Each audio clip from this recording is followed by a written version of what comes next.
Morning world, it's Monday, it's the 11th of June 2018. This is a little video around some oddities concerning the sun and its astrological impact. But let's just look a little bit temporarily at the astronomy of the sun. It's a star, it's a small star. It gives out heat, light and life. Without it, we wouldn't be able to be here. It produces a great deal of radiation. It seems strange to me that the planets, particularly the Earth, does have a strong magnetosphere, a strong magnetic field, which stops 99% of the coronas from the sun actually hitting the Earth. And we take it for granted that the planet has this. I just wonder, is it a freak of nature why this happens? Or is it more than coincidence?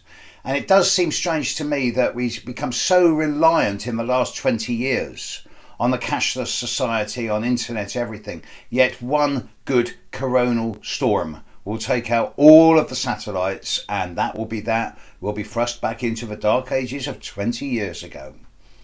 So let's not get too reliant on those stuff. Now, the sun astrologically represents the part of ourselves that's unique, unaffectable, untouchable, individual. It deals with identity, ego, sense of self. The sign of the zodiac, well, it's the sun sign, and there's been so much written about that, I'm not going to go into it. The house of the zodiac that the sun is in at the time of birth shows the way that energy manifests in and through you.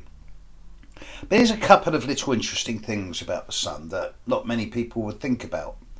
It doesn't make sense, yet it seems to be true, that when the sun is in the very first degree of its sign, the first half a degree of its sign, or the last half degree of a sign, when the sun is around 0 degrees 15, 0 degrees 30, 0 degrees anything, or 29 degrees of its sign, it's actually a lot more representative of that sign than if it is in the middle of its sign at 15, 16 degrees. I find more people represent their sun sign qualities when the sun's at the very beginning or the very end of their sign than when it's in the really middle. And that doesn't really make sense, especially as the sun in distance, viewed by the naked eye, is actually half a degree wide. So when you find someone born in the first, say, 12 hours of a sign, the first half a degree of a sign, then not all of a sun is in that sign. It is the midpoint of the sun, the middle of the sun, that counts as the centre. So when it crosses a cusp into a new sign, that is the moment. But for 6 hours afterwards, a bit of the sun will still be in the preceding sign. And yet, there's still that person will still be a lot stronger of the new sign that the sun's just moved into than anyone born 4 or 5 days later. And quite why that is, I'm not sure. Similarly, at the end of the sign as well. And then you get the aspect of the phenomena of the unaspected sun. Now, very, very rarely, 1 in 5,000, you get a void sun, where the sun is at the very end of a sign, not making aspect to any other planet before it leaves that sign. But that is so, so rare. The sun would have to be at 29 degrees of its sign and completely unaspected. I may have seen that once in all my years. Sound like an old man there. The unaspected sun is a different story.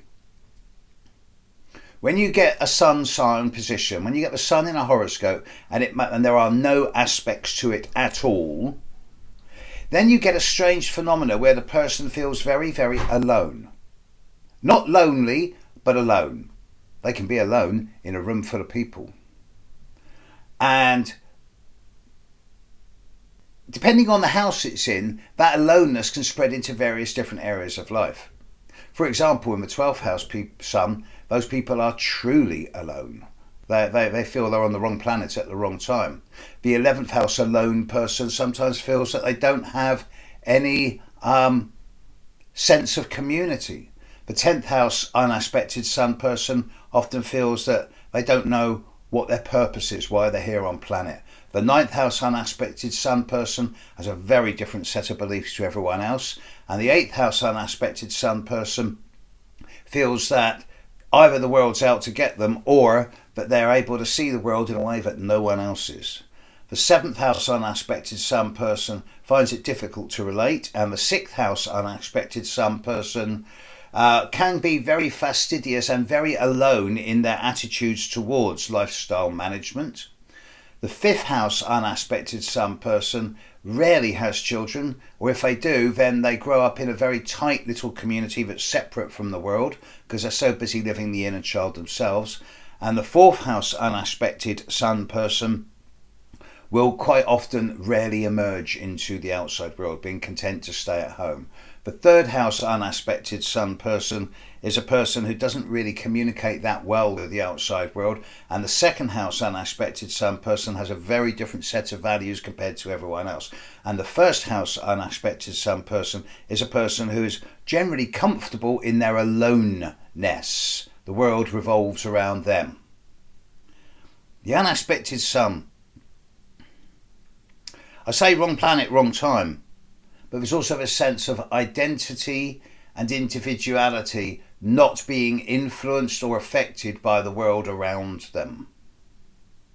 They often have a sense of seeming detachment from the world around them, as if the world just glides by and it doesn't touch them at all.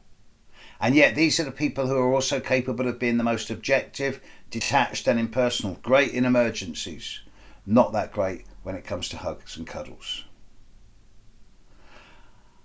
Okay, I'm now going to go and do another video straight away on the Sun-Pluto aspects, and that concludes my set of aspects on the Sun, my set of videos on the Sun for this year.